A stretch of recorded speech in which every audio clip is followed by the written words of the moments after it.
Good afternoon. Welcome to everybody. Before I say a few official words, I'm going to say one or two sort of personal reflections about why I think today is so significant and interesting. One of my earliest memories as a young boy was a conversation I had with my mother, who said to me, "Paul, do you know what patriarchy is?" And I said, "No, Mama, I don't know what patriarchy is." And she said, "Patriarchy is when men systematically discriminate against women." I said, "I understand that." And then she said, "And do you know why patriarchy is necessary?" And I said, "I don't know why it's necessary, Mama." And said, "Because if you put men and women on a level playing field, women would always win." She always used to say that with a twinkle in her eye, but as early as I can remember, it's schooled into me is a sense that we live in a world in which injustices continue to be present, and they need to be recognized, called out, identified, and addressed. And I think the evidence in the world is sort of self-evident. We saw during the pandemic what happened in countries that had women leaders. I am incredibly confident that we would not see the events unfolding in Ukraine at this moment if we had women leaders. And this is not to essentialize women. Women are capable of making tragic and terrible mistakes and being bad leaders. But it is to say that a whole series of pro-social beneficial outcomes would undoubtedly be advanced if women were allowed to compete with men as equals, and then all the consequences that my mother correctly predicted would flow from that. And I think the world would benefit from that, quite frankly. So when we set up the Conduit, one of our kind of principles was we would build a community that is 50-50 men and women. We would program around this area and be very attentive to it. We would think about structural and systemic discrimination, and we'd also think about all the ways in which you can leverage the remarkable contribution that women make to the world on a daily basis. So I am very, very, very happy and honored and excited to be in this very august company and to be able to say a few words of official welcome, to which I now turn to my... Can I invite Khalida Popal, who's also among our panelists. Hi, Khalida, join us. I was standing in your seat as a poor form. That's why I was with you there. No, that's good. Okay, so Athena40 was officially launched at UNESCO on International Women's Day in March of 2018 as a women-led platform promoting the work of innovative women from around the world. It has been a vision of the founder, Elizabeth Filippouli, a Conduit member, to create a platform that can amplify the voices of women across different countries. In less than 5 years, and against a global pandemic, Athena40 has developed into a family of initiatives focusing on strengthening the role of women worldwide and nurturing accountable leadership. And at this very moment, some 50 leading women are part of this event with an audience of more than 1,000 influencers in Europe, the US, Asia, the Middle East, and Africa, debating live today on International Women's Day. And this conversation today in this setting is obviously here at the Conduit, and we will be connecting with people in other participating cities. In such an uncertain world today, we're looking to see where the major challenges and opportunities for women lie and how women can promote peace and collaboration while getting on decision-making positions. And with that, I'm going to hand over to our host and the convener and a treasured Conduit member, Elizabeth. Thank you, Paul. Thank you for your hospitality and for everything that you do to support women. And it's a privilege to be here today as Athena40, as Global Thinkers Forum, to be a member of the Conduit Club, which is the only club in that social impact space, which is so much needed. Having said that, I will encourage you to visit the exhibition on your left, where you will see some 20 portraits of incredible women trailblazers. They have been the work of Sebastian Vettel, and the whole idea is to connect our different, our diverse and rich narratives and create an overall narrative of understanding, tolerance, diversity. So today we're going to discuss women as catalysts of resilience and change. And that was my vision when I launched Athena40 4 years ago, in 2008. Did someone say anything? Freddie, you wanted to say something? No? All right. Well, before we get there, just to share a brief anecdote about patriarchy and how my father raised me. I'm an only child. And so friends, were asking my dad, a Greek father, and Greek friends, whether he would have liked, to have a son. And his response was, well, I have 10 sons with her. So he was always someone who would encourage creativity, and he would always say that there's no dream that is not achievable, no matter how high the goal. Always do your best, always perform at your best, and always aim high. So here we are today. Before we start our Connect live with Ukraine first, and then with the different countries around the world, and then of course having this conversation with the trailblazing women in the room, I would like us to watch the video. Freddie, thank you. And thank you for all the work, by the way. You're an amazing team. Welcome to Athena40.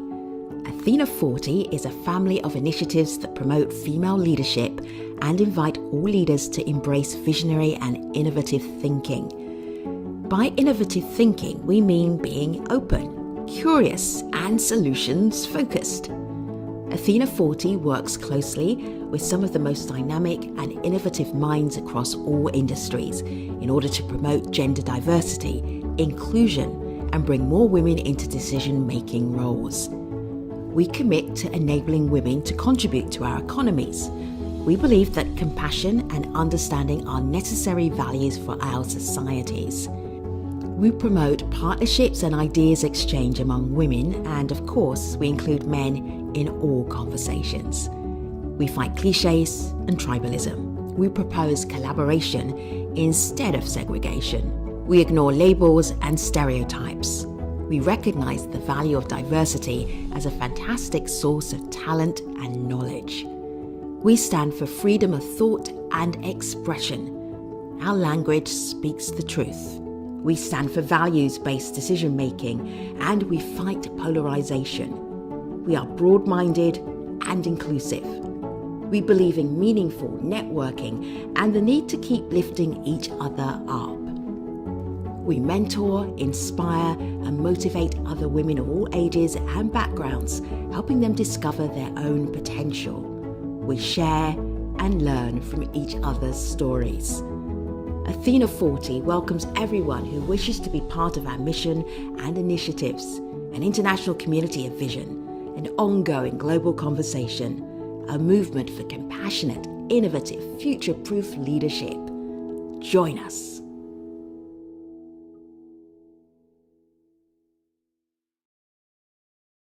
And right now, as Paul said, we are connecting with Birmingham, Zagreb, Beirut, Amman, Dubai, and Karachi. And the whole idea is to try and understand what is happening in different parts of the world, in different societies than ours. That's why we created Athena40.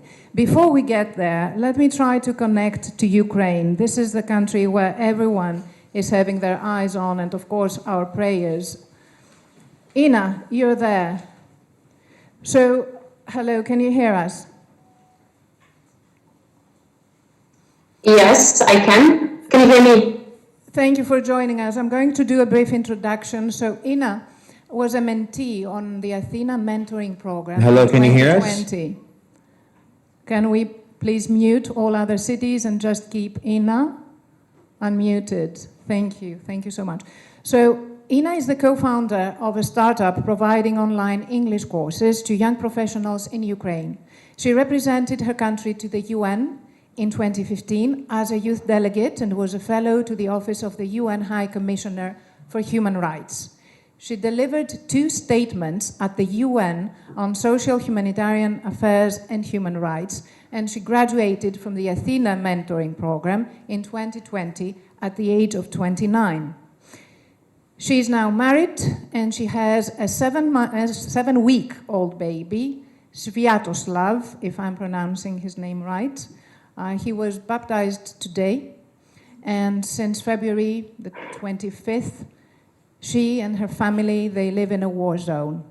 So I reached out to Ina. We had a profound conversation last Sunday, and I said I would like you to deliver a message to us on International Women's Day, because we're talking about celebrations, but what is happening in Ukraine doesn't allow us to celebrate. This is a time for serious concern, and we're all concerned. And this is a time for action, more than ever before, perhaps. Ina, can I invite you to give a message?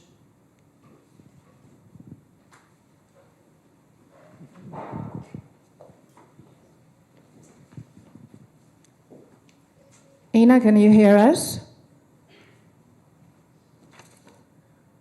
Has the image frozen or the connection is frozen? Yes.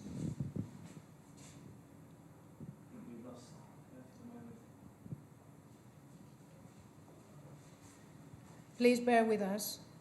It's technology playing up.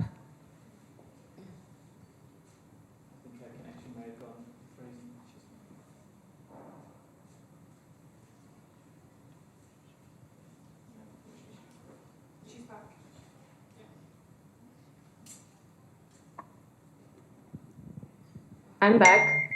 Yes, you are. And we're all listening to you. Please go ahead. Thanks a million for having me here. My name is Ina. I'm 31. I'm a mom and I'm a Ukrainian. Right now I'm staying in my home city, Vinnytsia, which is only 270 kilometers away from Kyiv, and it's kind of safe here now. This is my home, the house built by my dad, and the place where I feel the most loving and loved. And after having studied and done internships and working in different countries in Europe and in the US, I decided to go back home. And to some of my peers, this decision seemed a little bit too crazy and ridiculous back then, because I could have pursued my career in any international organization or company like the UN or Google. But my choice and my heart was here because Ukraine has splendid career opportunities, amazing, talented, hardworking, well-educated people, and I like to be a part of it, and I belong here.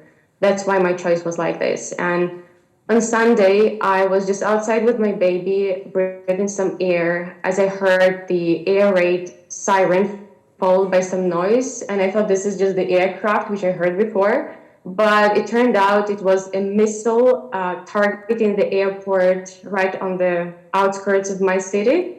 As the result, 9 people died and the airport was destroyed entirely. And as of now, 38 children were killed in this war. The youngest of them was just 18 months, and it all started in cities like Kharkiv and Kyiv with the shelling and attacking the military facilities and infrastructure. And the next step was the civilian infrastructure like hospitals, kindergartens and schools and residential areas. And God, I want to be wrong, but I have this nasty feeling that my home city is just one step closer to being shelled in its every corner. And honestly, I don't want to be a refugee, neither this +1 to the dreadful statistics of the killed people. And that's why my Ukrainian fellows, the army, the president, the volunteers do everything possible and impossible in order to have peace and security and the life as we knew it. But it's not only a fight for us Ukrainians, it's honestly the fight for whole Europe and the world, because there is no peace and security with no free, sovereign and independent Ukraine. On the 9th of May, we used to celebrate this Victory Day, claiming never again. But the thing is that the history repeated itself, and there is another crazy dictator with super huge ego and ambitions. And unless we stop him right sooner than the May the 9th, the consequences may be just awful, as too many people are being killed of my people, Ukrainians. And you know, my son's name is Svetoslav, as mentioned before, and in my language, it consists of two words meaning Sviato and Slava, which is celebration and glory. And I do hope that way sooner than May, we're gonna have every family in my country gonna have a huge and happy celebration of free Ukraine, thanks to the glory of my brave and committed people. Slava Ukraini, glory to Ukraine. Дякую. Slava Ukraini. Ina, thank you. Can I ask you for a round of applause?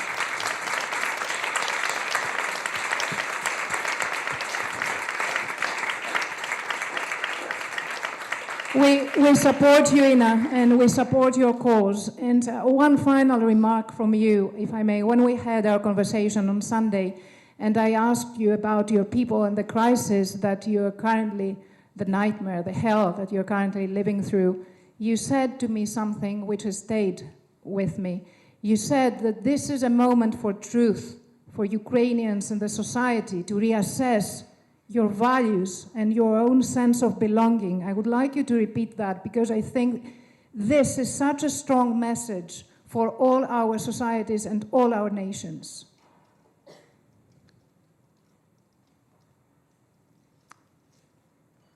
Yeah, that's us. Ta-da! I think we've lost the connection. Can you hear me, Ina? I think we've lost the connection again. You cannot hear me.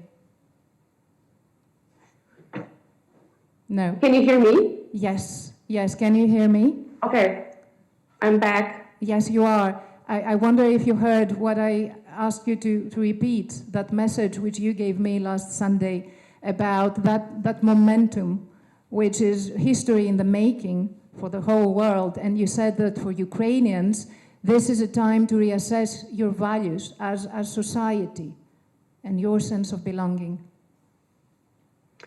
Yes, I mean, we had so many obstacles and challenges, starting with the Orange Revolution and the Revolution of Dignity, and then Crimea and Donbass and everything. And maybe the lesson was not learned well enough for us and for the rest of the world, that we have those values that we stand for. And no matter what, we have to be united as a society. And whenever we have the truth behind us, we have to stand for it till the very end. And what we see now in my country, like, everyone is so super motivated and patriotic, doing every single day little tiny things that everyone can do within his or her capacity. But at the end of the day, it all brings us the spirit of shared values and the spirit of upcoming victory. And honestly, I haven't met a person who has any doubt in the victory, because that wasn't us invading our country. We did nothing to the Russian Federation and Mr. Putin himself. So every help that we get, external help, just mobilizes our efforts. And thanks to that, we feel as strong as never before. Thank you. Well, may peace prevail. Please stay strong as you are and resilient as you are. Thank you, Ina. Thank you. And so, can I ask you to come back to your seats? And now it's time to make a round around the world. A bit like the Eurovision, but without music and the outfits. We are going to connect with London first and the Evening Standard. Is that correct? Is Doug Wills there? Actually, I wonder if you should have stayed at the front row. What do you think would be easier? Yeah, sorry for that, back and forth. Yeah. Doug, are you there? Hello. You are? I am there. Hello. Hello, can you see me? No, we cannot see you, sadly. Can we see Doug? Oh, dear, that's a shame, because it's showing, and I'm looking very good. Yes, we're sure you would. Okay, my video is recording, or rather is showing, but maybe it seems to be a technical hitch somewhere. So We can see you now. there you are. Yes. Right, hello. Well, welcome to West London, and this is the offices of the Evening Standard, and with the support of the London Press Club. And you can see about me here a panel, and we have a panel of 5, and we're being chaired by Carol Stone, who is a former BBC producer, and we have the executive editor, Dawn, of the Society of Editors. We have Nimco Ali, a columnist and well known for her campaigning.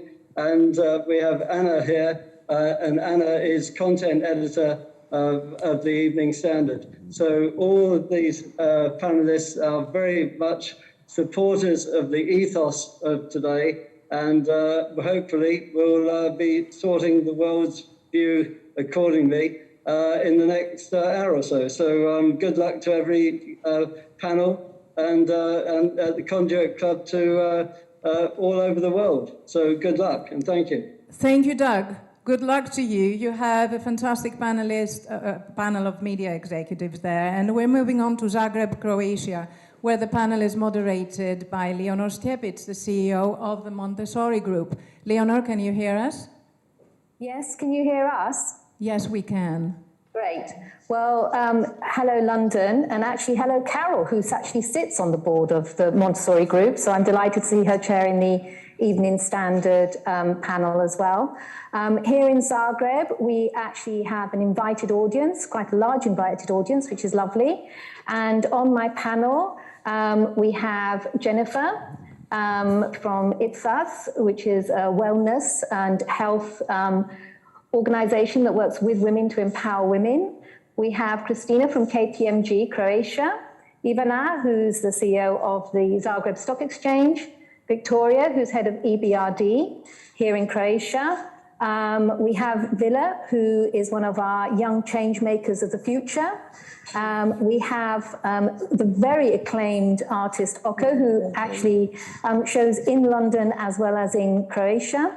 We have Regina from UNICEF, head of UNICEF here in Croatia, and we have Carla from Solidarna, which is one of the leading NGOs here in the country as well. We're delighted to join all the other panels, including my other colleague Max, who I know is also in London, and we are looking forward to the discussion. Amazing. Thank you very much. So are we. You have a rock star round table there.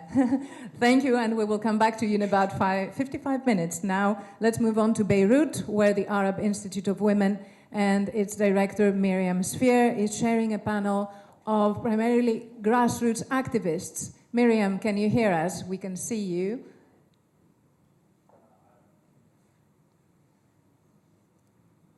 You need to unmute yourself. Miriam, can you hear us?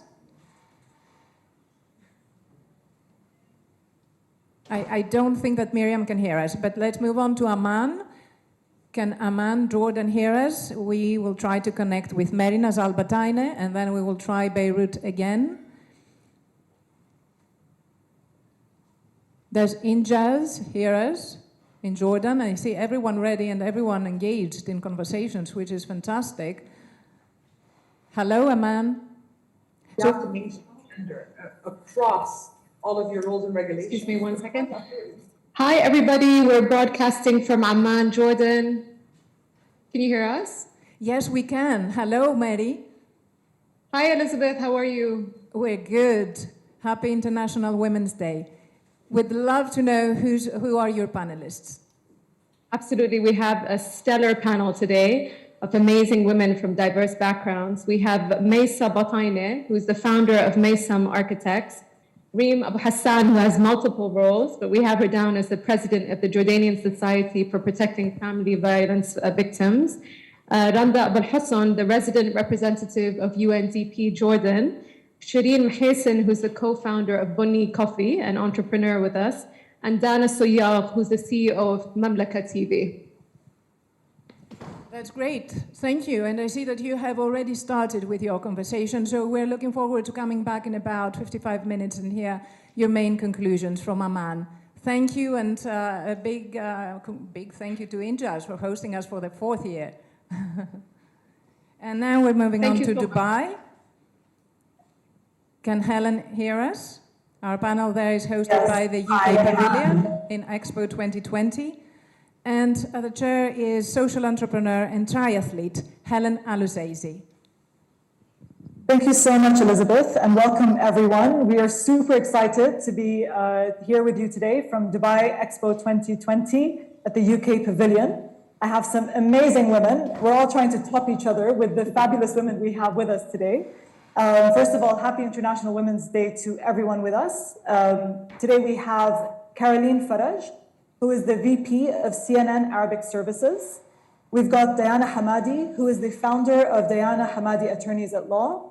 We have Suzanne Stuhlmeier, who is the VP of Communications at Talabat, delivery hero for the international community. We have Roxana Shurizek Gadir, who is an entrepreneur, and she's the founder of Possible X. And we have Fatma Amin, who's a security specialist from Bahrain Petroleum Company. So a very diverse group of people, fabulous women, and I'm super excited to be with everyone today. Thank you so much. Thank you, Helen. I will try to reconnect to Beirut. I hope Miriam this time can hear us. And if not, we will move on to Karachi. Miriam, can you hear us?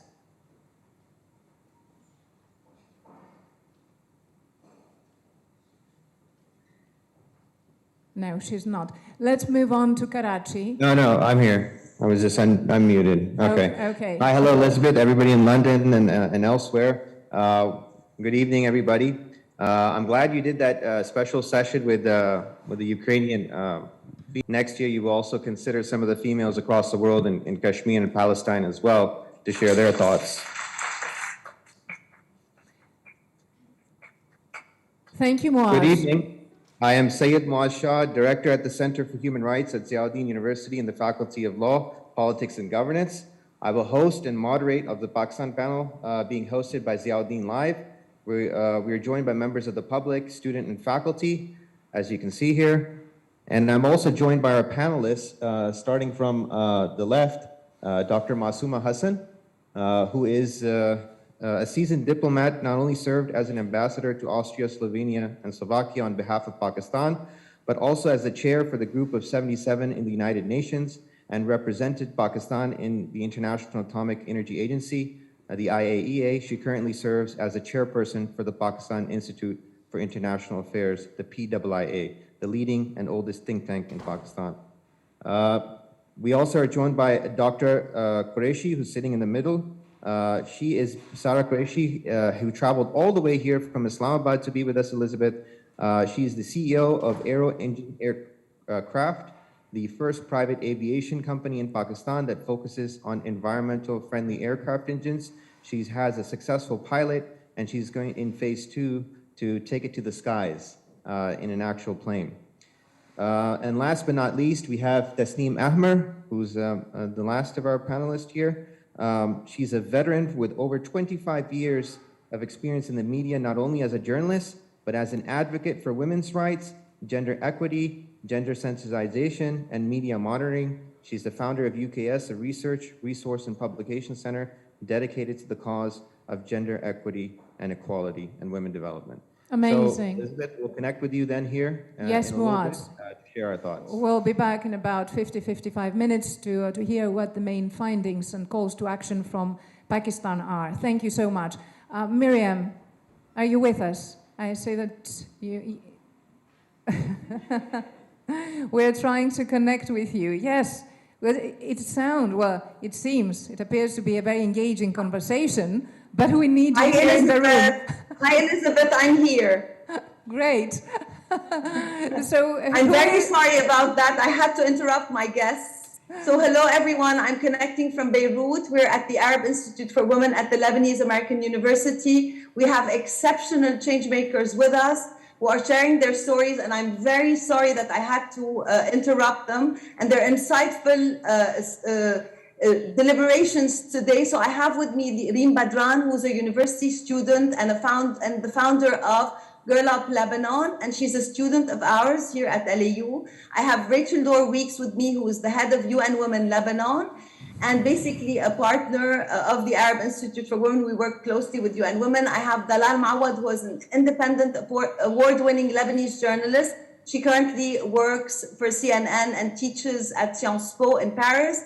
And I have Nair Rai, who is another colleague of ours. She's currently working with us, and she is co-founder of Harass Tracker, an initiative to fight the normalization of sexual harassment in Lebanon. So this is our panel, and we're having an interesting discussion, and we're going to leave you now to continue the discussion. Wow. Thank you so much, Elizabeth. Thank you, Miriam. You Lebanese women are role models, and we admire and respect you.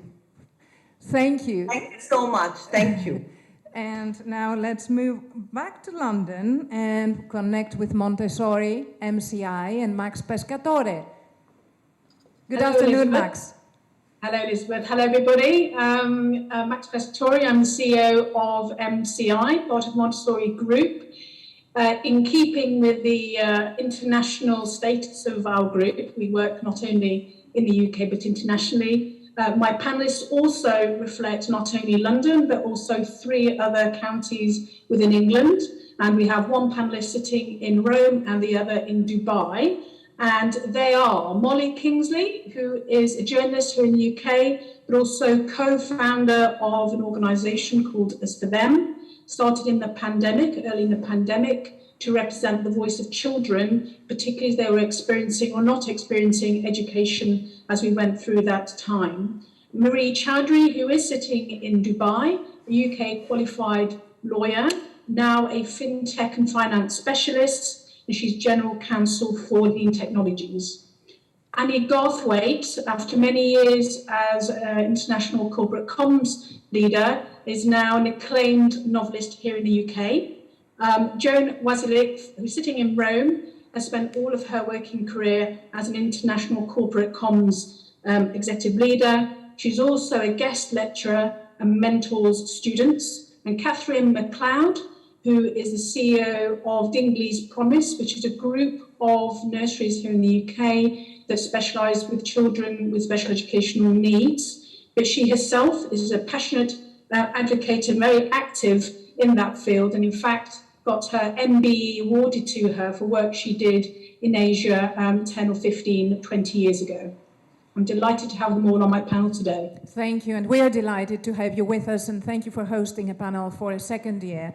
And now let's move on to Birmingham, which, as you can see, is a very young panel. Hello, Millie. Hi, everyone. Hi, Elizabeth. Thank you very much for joining us from Birmingham, as you said. I'm here with DebateMate, and I'm being joined by 6 incredible young women from the George Dixon Academy, which is a school local to the centre where we are today. The names of the students with me are Joanna, Amelia, Amandi, Michaela, Sophia, and Karina, and we're really excited to contribute to this conversation and give a youth perspective on how women can really act as catalysts for resilience, diversity, and change. Wonderful.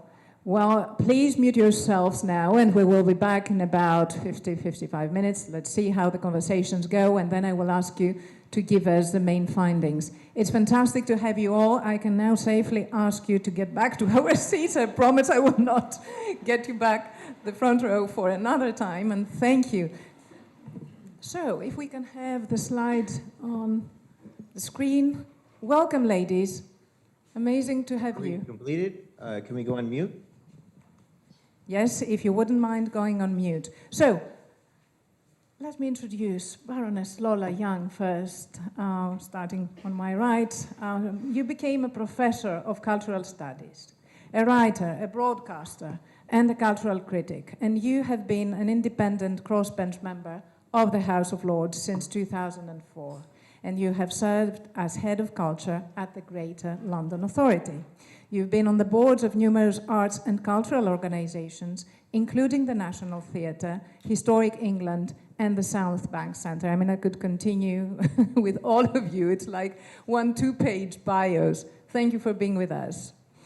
Khalida Popal. So you flew in today from Denmark, and you're originally from Afghanistan.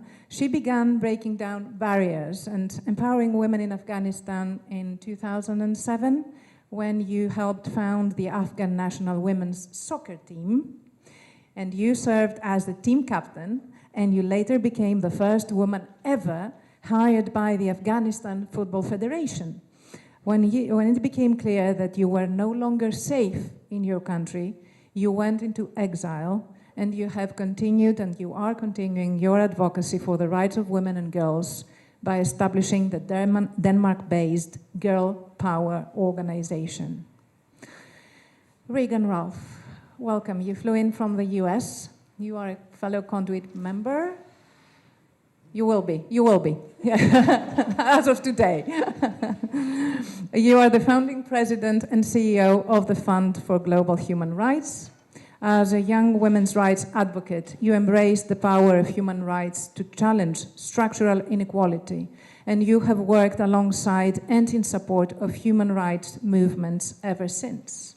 Prior to launching the fund, you were Vice President for Health and Reproductive Rights at the National Women's Law Center in Washington, D.C. Priya, thank you for coming.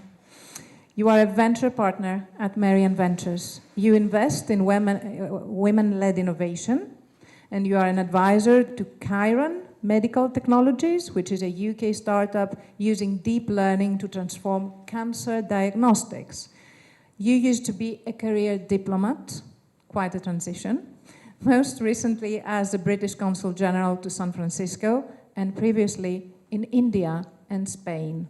And you were awarded an MBE in 2021 for services to international trade and women in innovation. Lynn Yue. Lynn, welcome. You are a senior executive at Goldman Sachs Asset Management, responsible for managing and growing key relationships across UK international investors. As a senior leader of mainland Chinese origin in London, you help elevate women and ethnic minorities in the workplace. You have been recognized in the Heroes 100 Women Future Leaders by Yahoo Finance, for 3 consecutive years. You're a finalist for Asian Women of Achievement and Women in Finance Award as an advocate in 2021. And you have a little daughter. And today is your first day back at work. Wow. Yes, indeed.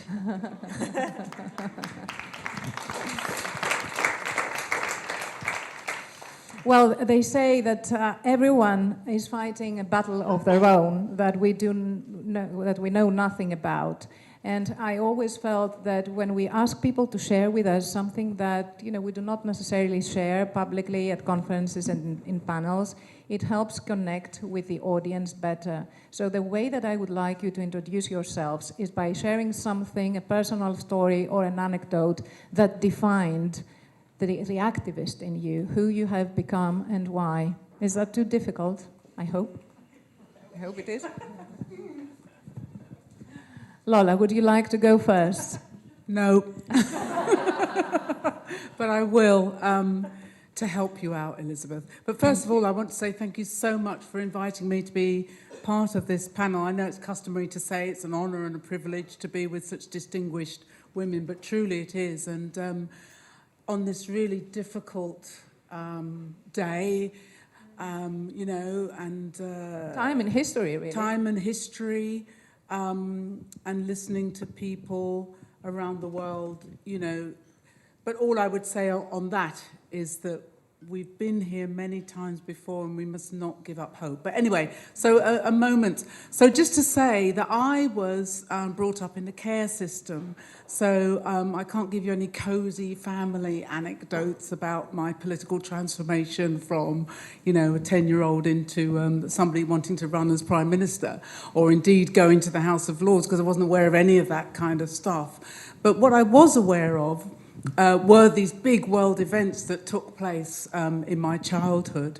And, when you're that small, somehow everything's got to relate to you. So I remember my favourite television programme being interrupted to announce the Cuban Missile Crisis. And I was really fed up with that because I thought, well, I want to watch Take Your Pick, you know, with the Quizmaster and everything. But then there was this chatter around, so there's this climate of fear, and that extended for some time into my childhood and was enhanced by seeing footage from South Africa and from Jim Crow America of black people being beaten, often by police, which I thought was a force meant to be a force to protect citizens in my naive way as an 11-year-old or whatever.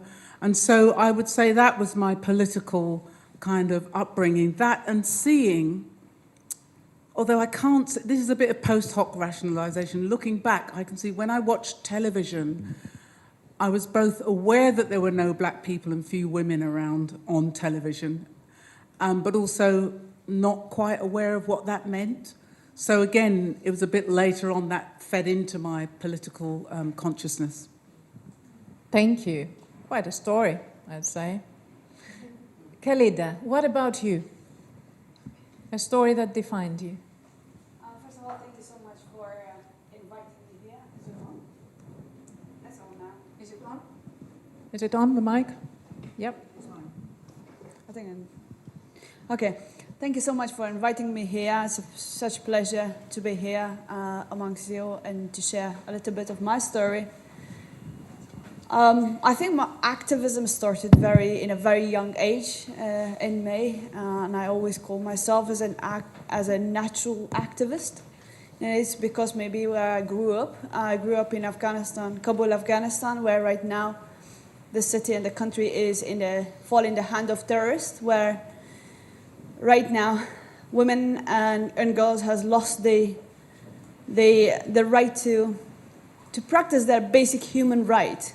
Right now I'm talking here, where in my country, the women right activists, the teachers and doctors are losing their life just because they wanted to live their life and wanted to be active in the society. I grew up in a family where it's many brothers and I have no sister. I didn't want it to be treated differently. I didn't want my family, in a very young age, in my childhood, I didn't want my dad and granddad to bring me different toys and different clothes. I wanted to have a choice. If they wanted to bring any toys and clothes for my brothers, I wanted to have the same. Or if they wanted to bring something different for me, I was always asking, bring me something like it belongs to boys, but also belongs to girls. So I will choose for myself which one I should take.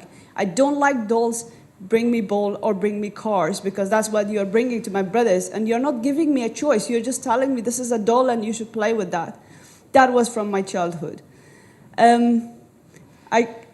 Football came quite natural in me because street football in those countries is quite popular. In Afghanistan, football is a fast game. So I started playing with my brothers just for the fun of the game. But when I grew up and my body was more feminine, there was a pressure from the society that told me I belong to the kitchen but not to the street. And I should not play football and I should stay home and prepare myself to be picked up by a family to get married. And I said, no, I have a choice. I will fight for that, and I will continue. And they told me that's not part of the culture. And I said, people made the culture. So cultures are made by people, and we are going to make the culture and the history, and that's how we did it. Thank you. Wow, people make the culture. Regan. So I was lucky to be born in the United States in a time of change. And so even though I was born into a family that was pretty traditional in many respects, my parents raised me to believe that anything was possible, that barriers did not exist because you were a girl. And at the same time, it was the time when the civil rights movement and the women's rights movement in the United States were showing that when people were unhappy with the systems that they were born into, that they could actually change them by joining together, sometimes taking to the streets and demanding change. So those two things collided for me when I was 14 years old. Up until that point, my parents had told me you can play any sport you want to, you can study any subject you want to. And then when I was 14, I got excluded from something that was available in my town, and my mother took me aside and said, you know, the reason that happened to you is because you're a girl. And my mind was like, wait a minute, 14 years of telling me that this wasn't going to happen, and now you're telling me that all of these things that are happening in the world that are promising to make the world a better place, they haven't actually translated into anything that could save me at this moment. And of course, when you're 14, you're very focused on your own experience, but what that taught me in that moment was that kind of bravery, that kind of demonstrable fight for change only succeeds if you push it to the next level, and if you're always ready to take up the mantle of justice when you are faced with injustice. Because the truth of the fact is, as we know from the current developments in the United States, is that the battle for justice is unending. And I think that's the moment when I realized it was time to join the fight. Thank you, Regan. Priya. The example I would use is one from when I was an early career diplomat. So I grew up in a family in the UK, very much like the one you've described, Regan, where everybody was encouraged to do everything, and I felt that the possibilities were endless. Mixed race family, but for me that was normal because that was my house, so everything else was different, and what I had was normal. When I was a young diplomat posted to Spain, one of the jobs you get as a diplomat is to host visiting ministers.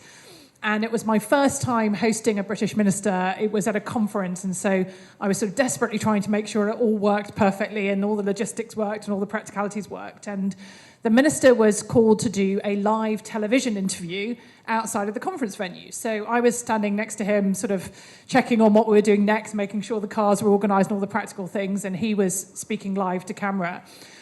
What I hadn't realised what would happen is that when he finished speaking live to camera, the camera panned straight over to me, expecting the interpretation, because obviously I was the translator. Now, clearly, obviously, I made something up, being the good diplomat that I am, but hopefully it was sort of just about on message. But I think it was one of the first times for me that actually you realise that you get judged by a very external appearance that someone sees, and in that case, that was somebody who probably could be Spanish and clearly wasn't a diplomat because they were a girl. And that stayed with me because it actually meant that, you really do need to challenge the stereotypes that people impose on you. And that really stayed with me as something that I wanted to challenge throughout my whole career. A similar story was shared by Atiya Mahmood. She's our keynote speaker in Pakistan today and a longtime supporter of the mentoring programs. She's a diplomat. And she started off as a diplomat in the 60s in a very male-dominated profession and society. And when she was attending functions, she would always be mistaken for either the ambassador's wife or perhaps the ambassador's secretary.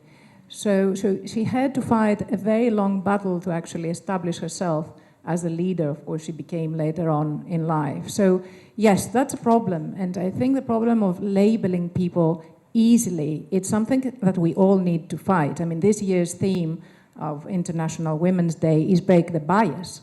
And that bias is something that all of us are guilty of, whether we realize it or not.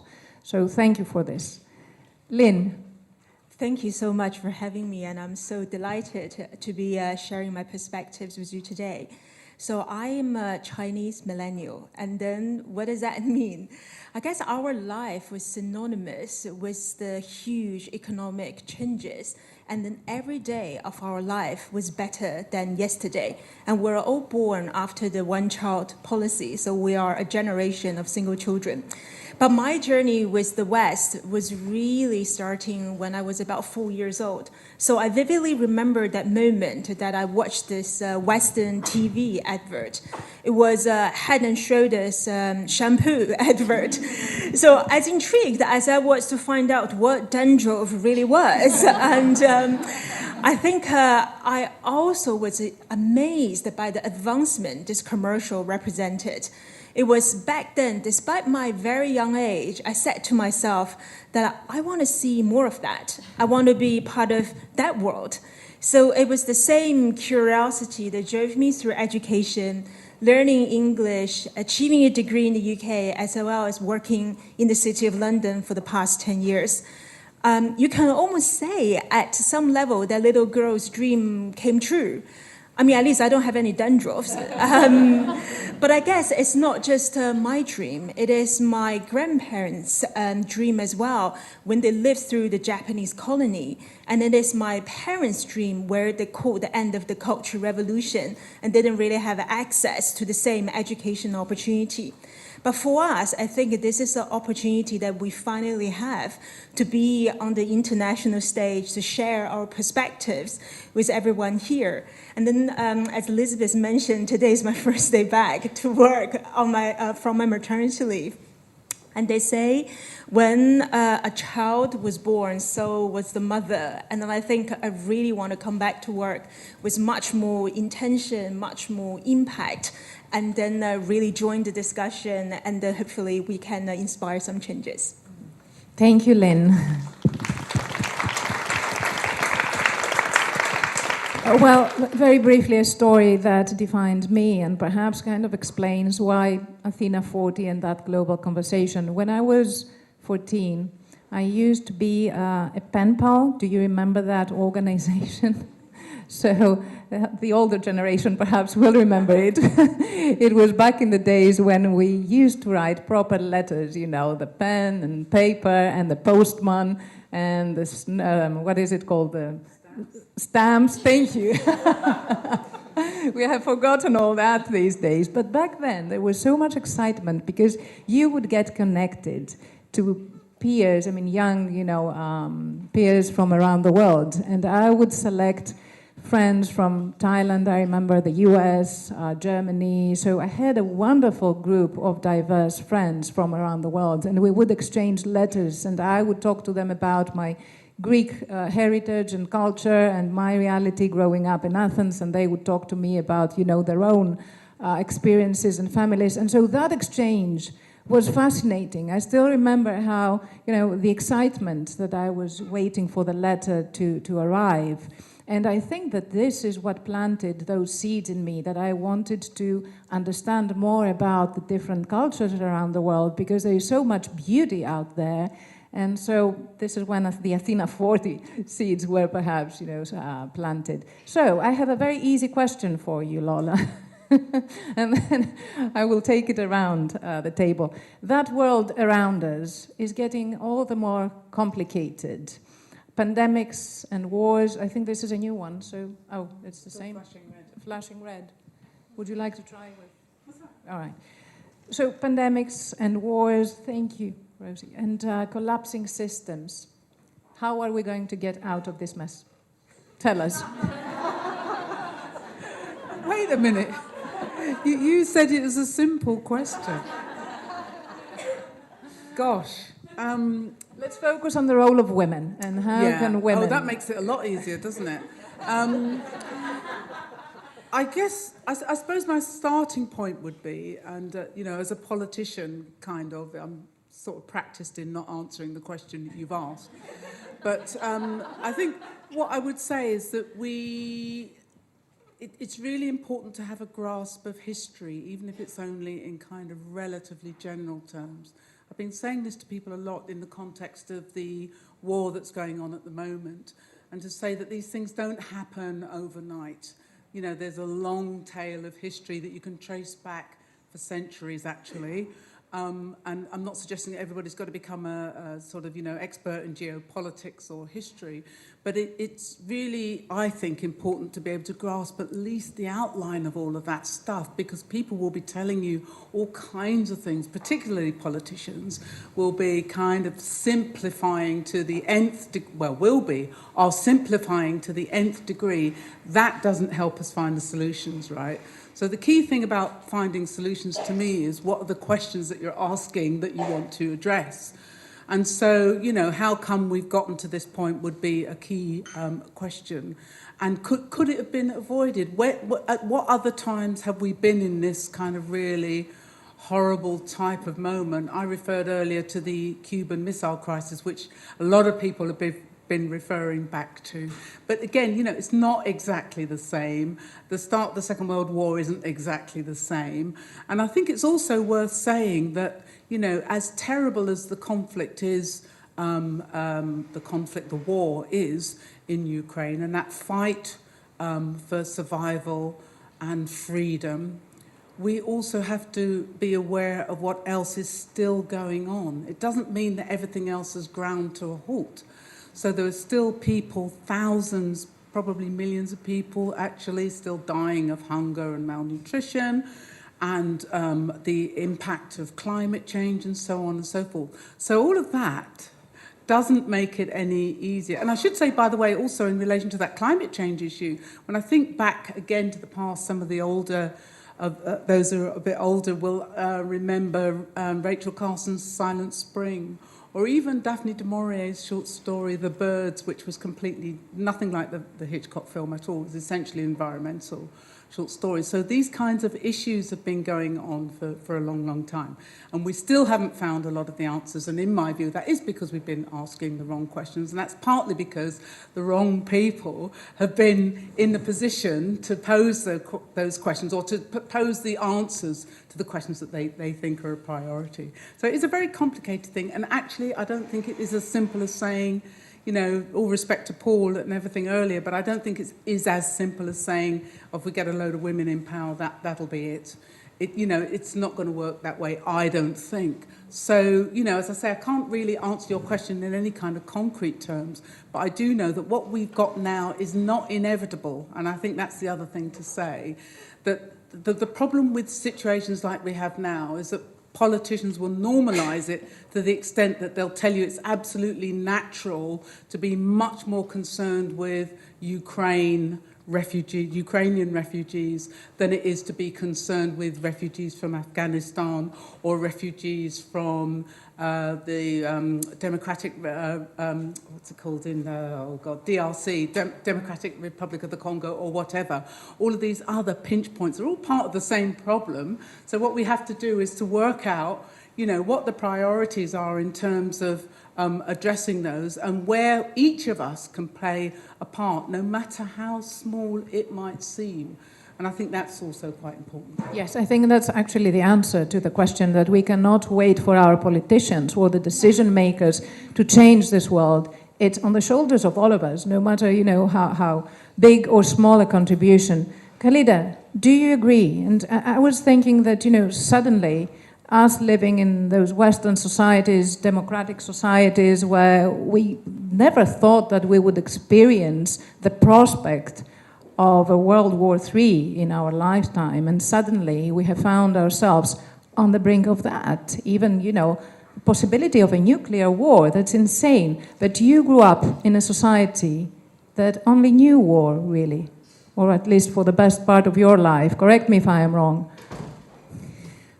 The past few days, I'm following a lot the news and everything and every behavior around the world. What is happening in Ukraine is really bad. It's humanitarian crisis. It's very similar to any other humanitarian crisis if it's happening in Palestine or it's happening in Afghanistan. It's about human lives. The war is taking humans' life and humans' dream, a human beings' country, and people are being displaced. What I'm seeing is the selective empathy, the selective languages for undervaluing one's life over another. I am living as a refugee in Europe, and my girls, the footballers from Afghanistan that we have evacuated since August 2021, they are living as a refugee in Europe and Australia. They are following the news, and what we kept saying to each other, does our life have a value? Is it because we have different color? The language that media is using, the language that is being communicated around us, It is very sad. It is discriminating. It is racism. We are actually, it's a huge evidence today that racism exists in a very serious level, and it's loudly spoken in BBC and CNN and in so many other channels, which is very, very sad. No matter where the war is happening, it's somehow connected with each other. What we need as a human being, and I'm so agree with you, we all play our role in this world, and we have responsibility to communicate, but also raise awareness. We shouldn't be just so selective. If the war is happening in our neighborhood, then all of a sudden it's humanitarian crisis. It's about human beings. It's about humanity. It's about blonde hair and blue eyes life. It's about human beings' life. I lost my country, and I had no voice in decision making. I lost everything, my dreams and everything, and now I'm a refugee, where I have to start my life from zero, where I'm labeled as a refugee, where I face discrimination many times, where my life has never had a value.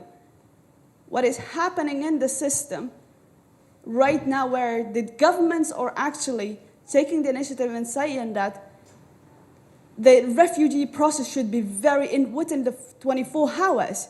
People's lives matter. They're traumatized. It's fantastic. Why can't we think equally for all human beings? Why can't we have the system equally treating human beings and not valuing up and down each other's life? Because war is connected to us, and in a way, even we turn our faces, it connects with our lives, and it will affect at some point us. You are raising a tremendous point, Khalida. And this is actually something that I have invited the media panel at the Evening Standard to discuss, because I'm very keen to hear the views of journalists and people in the media who actually are part of shaping the agenda and what is going out, in the public sphere.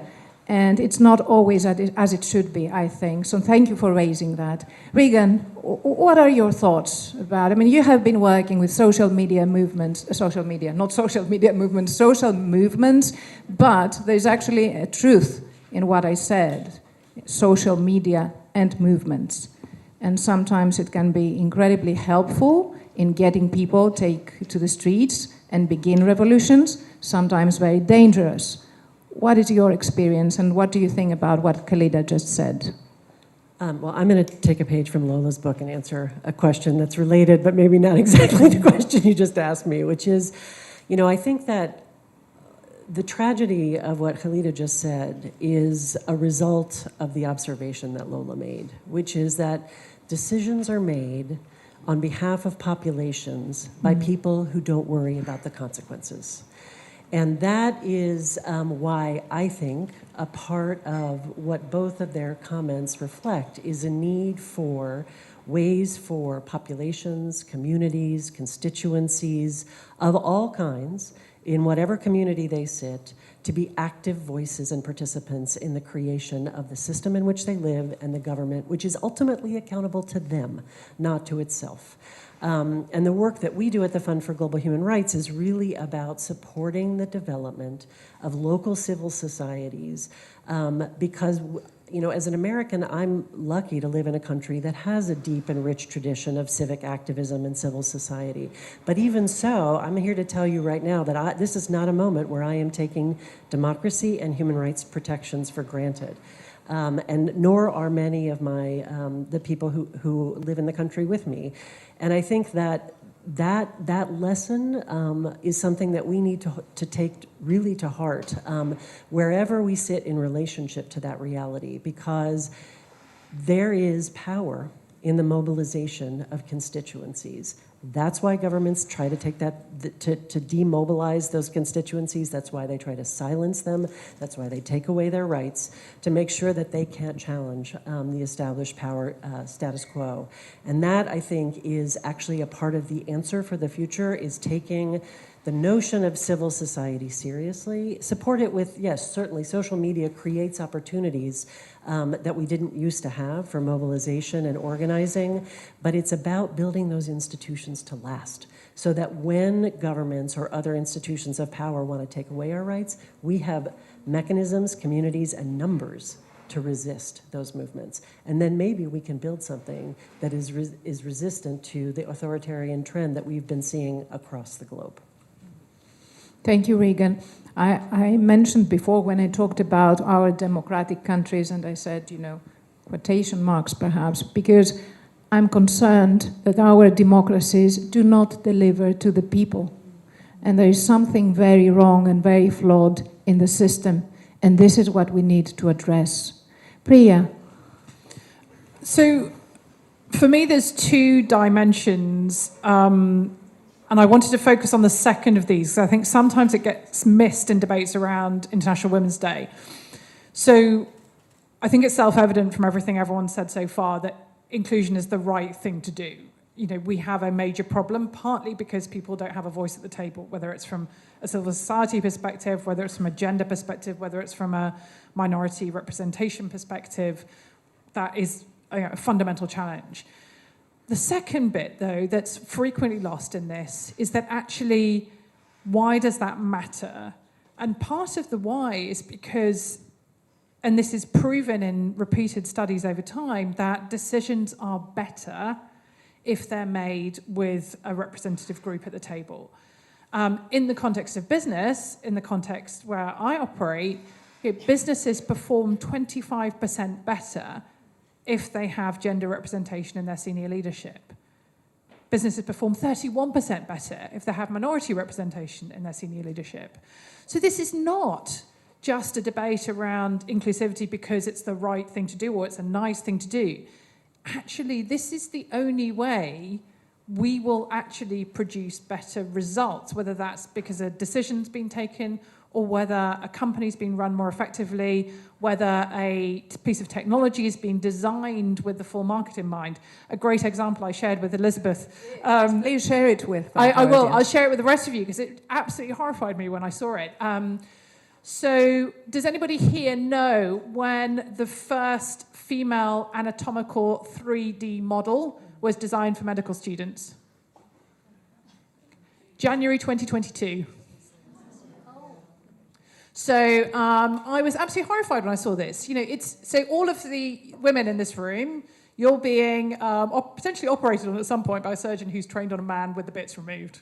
Basically, that is what we're looking at. And so this is the why is really fundamental. And I think we really need to make sure that the debate is both focused on this is the right thing to do, but also actually this has a huge societal impact if we do this in the right way. When we circle back, I would like you to give us some insights as to why women do not have as an easy route to accessing capital as men do. But then the second round. Lynn, over to you now. Your thoughts as to what was just discussed. I think coming from a country with 1.4 billion people, I thought I was in the majority, but then when I came to the city of London, all of a sudden I became a minority. And then there are two labels, the ethnic minority, but also the gender label. But I think that really provides a very interesting insights. I think some of the dynamics that have been mentioned, for example, where the mainstream Western kind of culture and then the rest of the world. And I see that as a dynamic almost like an elephant and a mouse in the room. So, the elephant can move freely in the room where the mouse have to look at every step of the way in case that it can't the elephant stepped on it. And I think that is very much this dynamic between the dominating culture from the West and then kind of the rest of the world. So often it feels like, we are the conversation, be it from your country, be it economic significance of China, but we're not part of the conversation. And then that kind of human connection was very little being uncovered here.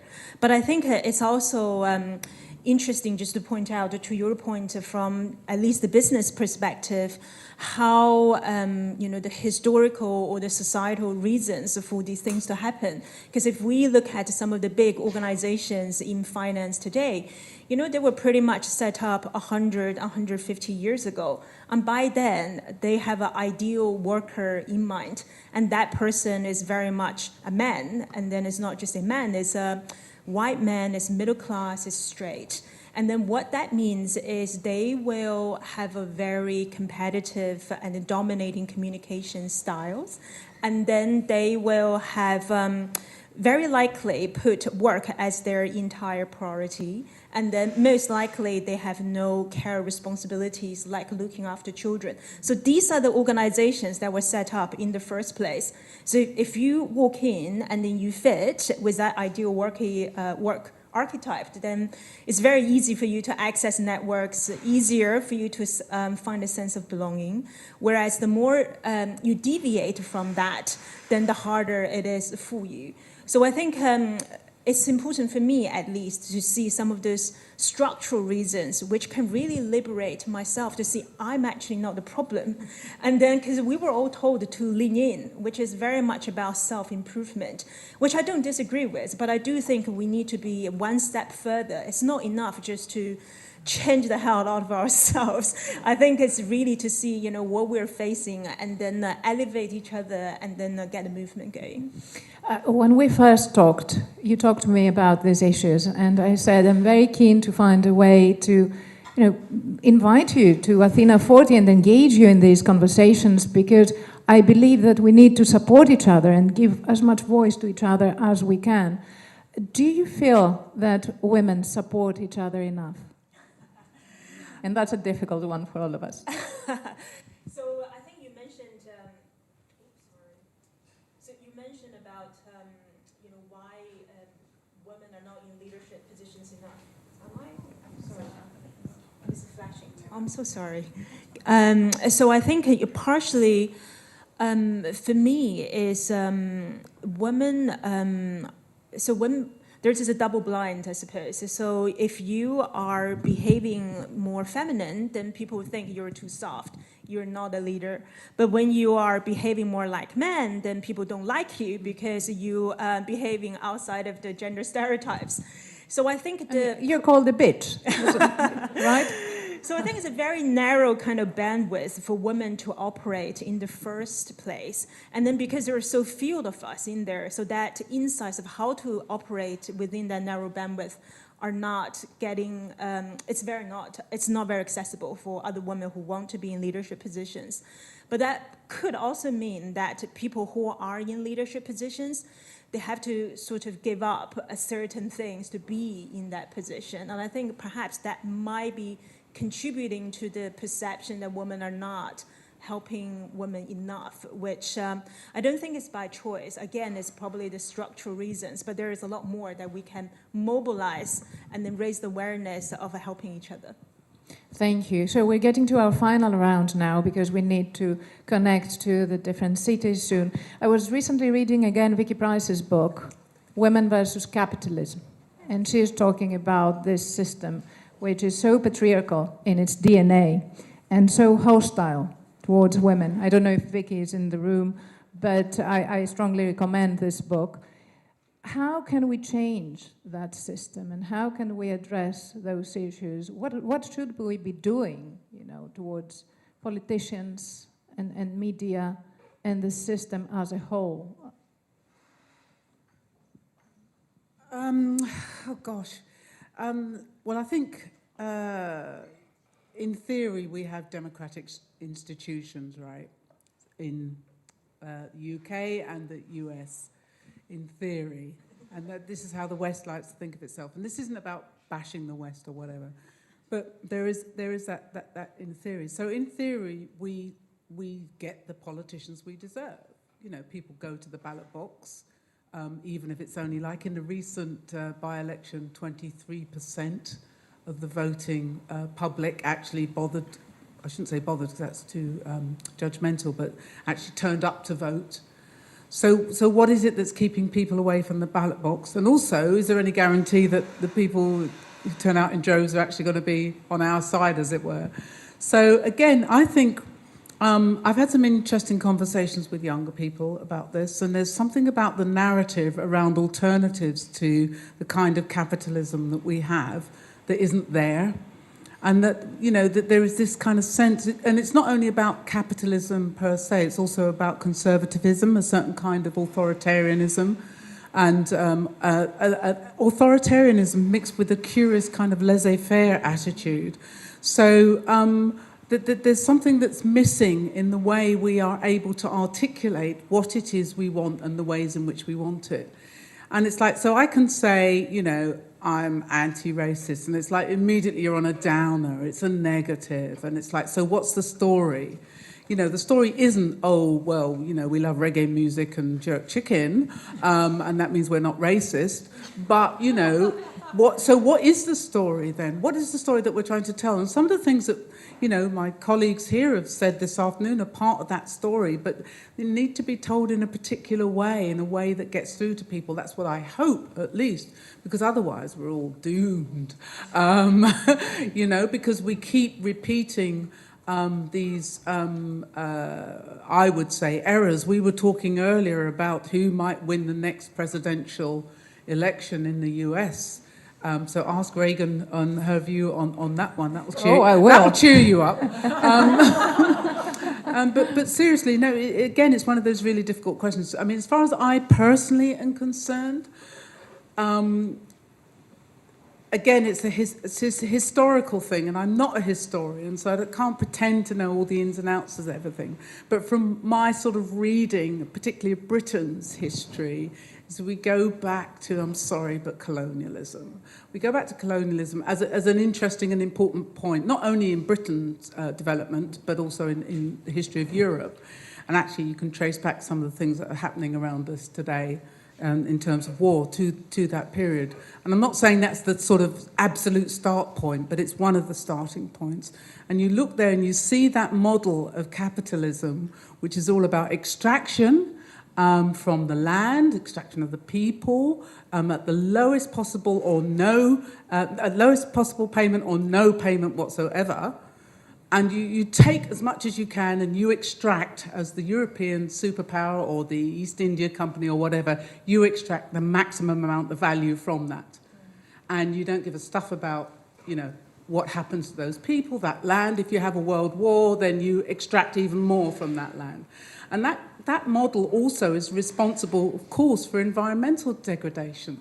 So that's why I always say now that if we're talking about environmental sustainability, we absolutely have to address racism and that kind of business model that says you take, because the most important stakeholder you have is not the people. The most important stakeholder you have is shareholders and investors and so on. And that's the model, to me, that's led us to where we are today. And actually, just one more very quick thing. All those so-called disruptors on the tech scene, you know, just follow the same model.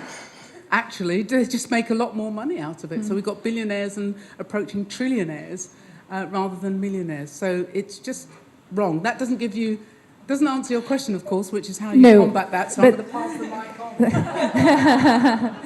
There is not a yes or no, there is not one single solution, but just to add the point that it's not only our political systems or our economic systems that promote patriarchy.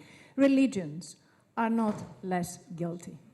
Every god is a male, except for the Dodecathlon, right? The ancient Greek gods.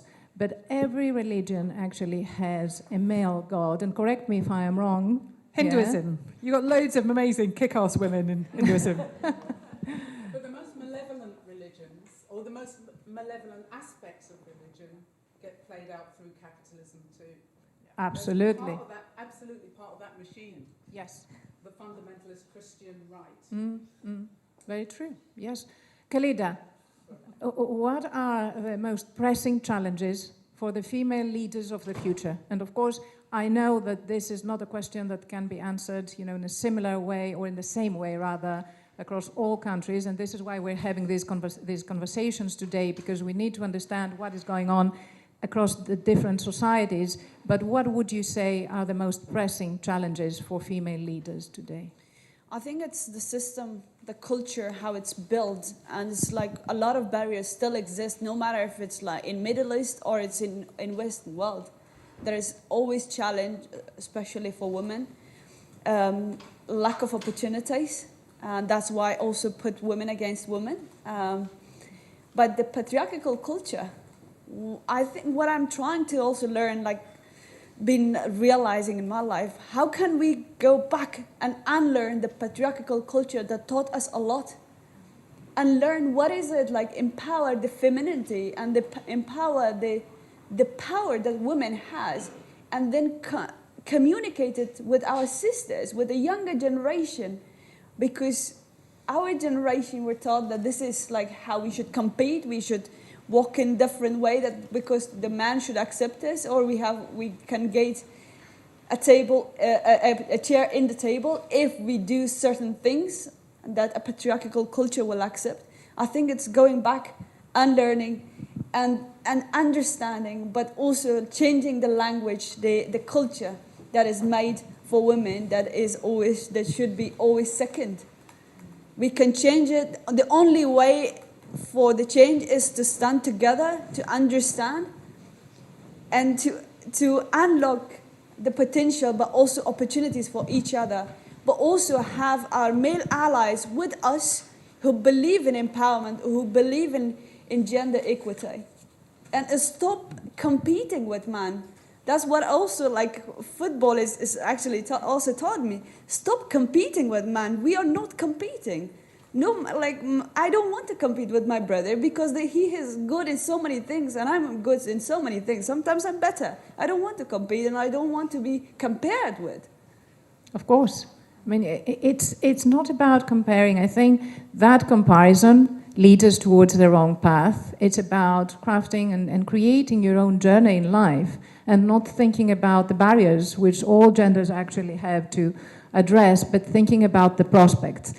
I think it's time to try and connect to the different cities, and then we will come back in the room and we have the opportunity for live Q&A. Do you think we can try to link to the Evening Standard panel and Doug Wills? Hello, Doug. Can the Evening Standard panel hear us? Oh, no, I'm still. Oh, you would like to fill it? Yeah. Okay, transfer diplomatic to that. Hello, hello. There you are. We can see you.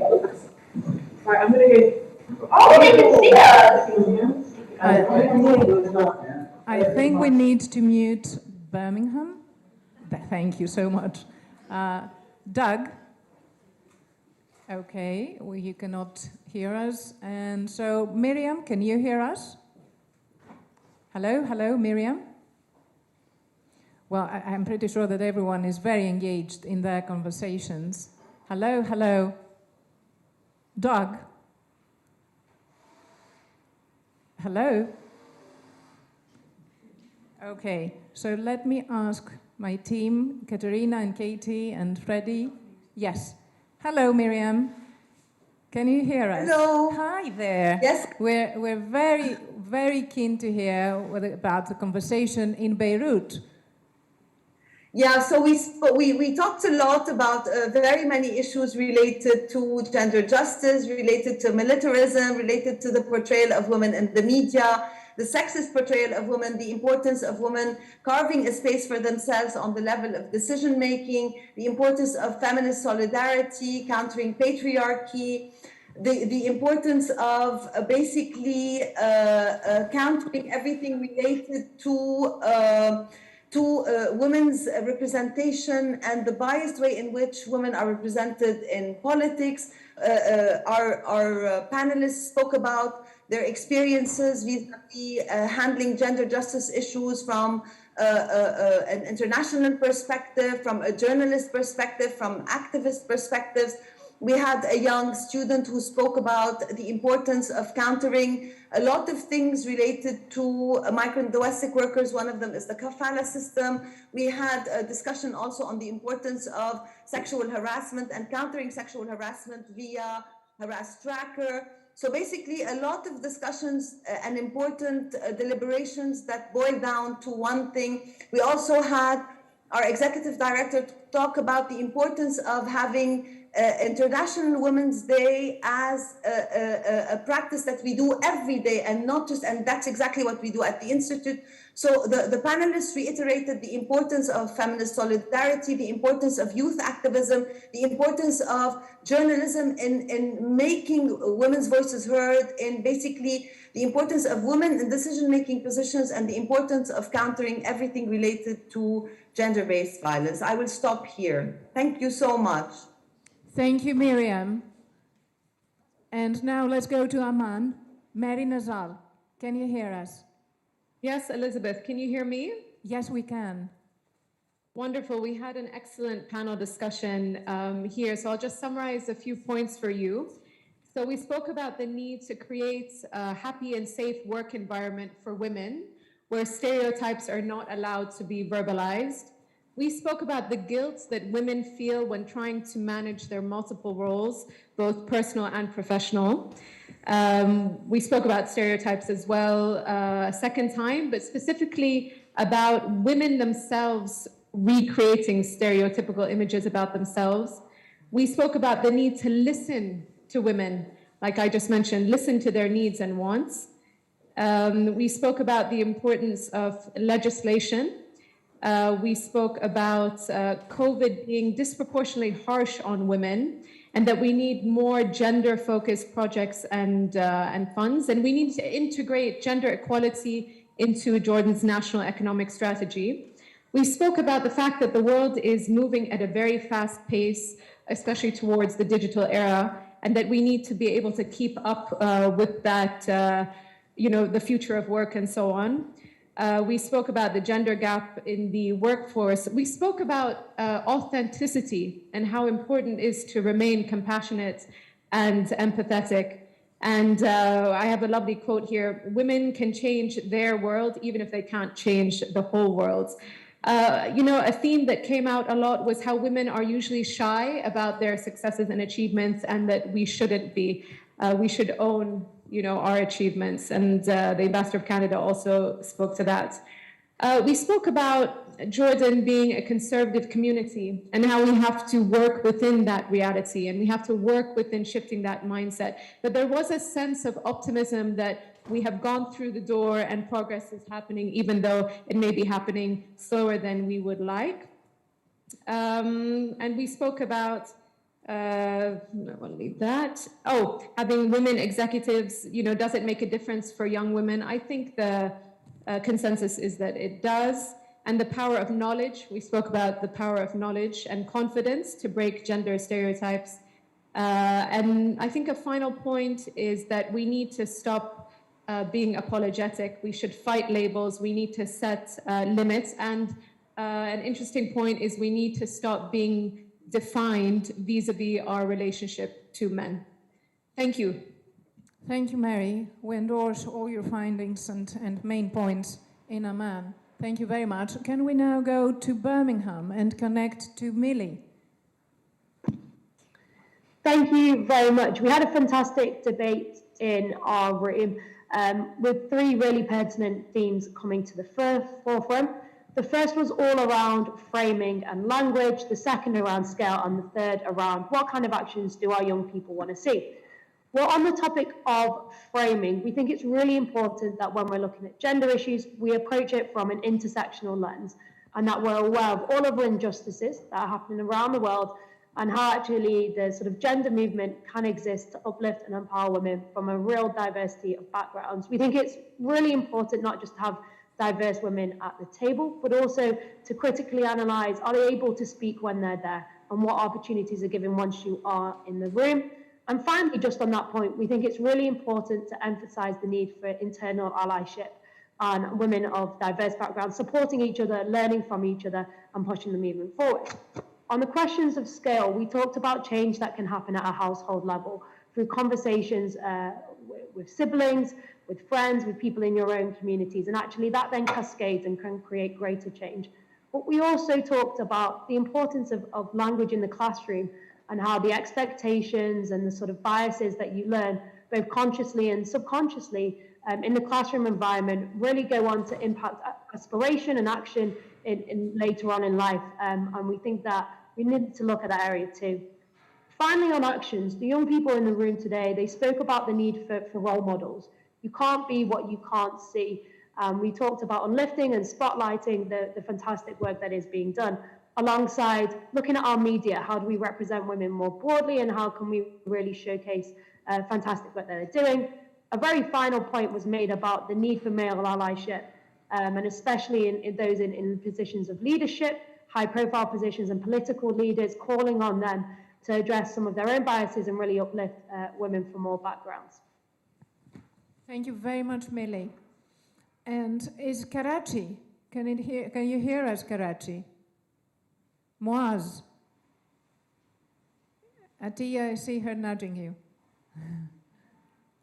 Hello, Moaz? Hello, Elizabeth. Apologies. That's all right. We're getting on with you, Max. So we're getting back to London, and then we will try to link again to Karachi. Okay, thank you. I'll do my best here to sort of summarise for my panel discussion, which was very rich, and actually some of the points that we made resonated with some of the things I've just been hearing right now. So I'll try not to repeat where possible. A very broad discussion. We talked about the home, and the home being the start of everything, and having positive mother role models in the home, supported by a positive father role model, was extremely important for setting a nurturing environment for young men and young women. We talked around the systemic issues that are related with working structures. So working women are disadvantaged. The system doesn't allow them to necessarily get the right jobs in the right places when they need that. The structures around childcare and support, as we know, are not as good as they might be. And then when one's in the workplace, there are further barriers that are sort of exist that just either stop a woman from working the way she wants to, or indeed prevent her from, in fact, developing her own career path. And in that context, language was felt to be very important. So words like bossy and ambitious, which are used to downplay women's characteristics, should be replaced with, more positive sounding words that you more probably use within a male context. The financial disparity that women have compared to men was also seen to be something that needs to be tackled, and as a barrier that's so large, it does stop women from becoming empowered. Women should help other women by amplifying women's voices. So something that came up in last year's panel about leaving the ladder down behind you was essentially sort of reiterated this time round. We each have a responsibility to amplify the voices of other women and use all tools and opportunities that we have at our discretion to enable that to happen. The importance for women to feel and be authentic, so to lead in a way that's natural for them, to dress in the way that makes them feel comfortable, to speak using words that make them feel as if they're properly communicating, etc. Moving on, women tend, so in terms of enabling young women to step into leadership space, confidence was something that we feel needs to be nurtured at a young age, and to move away from this ideal that girls and women need to be perfectionists in order to be successful and to have confidence. There's a lot around image, the image of women in social media, the image of women and around the place, and that those images need to better reflect the positive role models that we want to be and see. we also recognise that pandemic, whilst has been a terrible journey for most people, with every journey there's also a positive, and so there are opportunities for young women and women to step into spaces and make them their own. I think that probably covers most of the main points. Thank you. A very rich conversation. Thank you very much, Max. And I think that Doug is now with us. Doug, how did your panel go? And I have to say, you look content, which is good, but I have to say that on our side, we have been quite critical about the role of media in how media portrays women and whether, there's equal representation. Sorry, I don't mean to attack at all. Okay, well, in fact, I think the biggest criticism of media is that we look upon ourselves all the time, and our panel did that. And in fact, the panel was varied. And one person I didn't mention earlier was Bianca McConey, who is a young journalist who has recently came through an apprenticeship here. And Bianca is her early 20s. And it was interesting that the parallels between her view and those of other more senior journalists who were also on the panel. And they agreed that it's getting better, but Bianca was particularly saying she thought that there was a lack of rapport between some of the women with those with different skills and backgrounds, and that if they interacted more and gave support. And it was interesting what was said by some of your other panelists about mentors and mentoring, which obviously is something that you, Elizabeth, are very keen on pushing. This actually helps and bridges the gaps. The other point was that I heard one of the other panelists saying was listening, and everybody agreed that listening was actually one of the most important things, and listening and giving space and creating opportunities for women, particularly after children. That's returning to the industry, coming back at the same level. And that was another important point. And that went in media, but also outside of media, in politics. And many of those around the panel said they wouldn't go into politics because of the social media criticism of women, particularly women of colour, and that the social media took a lot of blame for the antagonism and actually verbal assault almost. And this was felt very strongly by all ages, by the younger and the more mature. So social media still needs to get its act together. But the last word was be aware of the danger of complacency, because while things have increased, there is particularly more room for improvement. And don't be complacent. The fact that there are now women editors of several national newspapers, there's still a dearth of women executives, according to the panel that we had here. Thank you, Doug. Well, social media, I call it a beast, and it is very difficult to control or to contain, and there needs to be some self-regulation there, and something that the owners need to look more seriously into, because it poses serious threat to our democracies. But the mainstream media, I think we all of us expect to see more representation and more diversity of voices in mainstream media. Thank you so much for these insights. Okay. And moving on now to Karachi. Muaz, yes, can you hear us? Can you hear me? Yes, please. Yes, thank you, Elizabeth. Well, some of the themes that we discussed were actually very similar, particularly this last theme that was shared by London panel, particularly on media and media representation, that we don't have women editors within our panel at the different news organizations. So as such, that was a key point that was mentioned. In respect to media, there was also a reference to is it increasing the divide or bringing people together, regardless of gender? And we kind of spoke a little bit about the element of inclusivity. And so that was something, and of course, gender sensitization was a key area that was discussed, that often at times when people may perceive something, particularly in language, there's a very famous slogan that's very popular in Pakistan when it comes to Women's Day by Aurat March, that's called Mera Jism Meri Marzi, which means my body, my choice. And sometimes these words are misinterpreted, as one of our panelists, Tasneem Ahmed, said that this actually sometimes gets misunderstood to mean something like free sex, which actually in reality, it actually is a place of anger. And there's a lot of back history to this that oftentimes that people don't sensitize themselves to. There was a discussion on with Dr. Sara Qureshi about breaking barriers that have never been broken. Not only that, but scientific barriers, as she's, works in science and the development of jet engines, and the challenges of being the only women on that. And she shared some certain skill sets that are important for young women to kind of take away from that, to be persistent, have self-esteem, faith in themselves, fulfill the societal roles, but yet value time and make good use of the opportunities.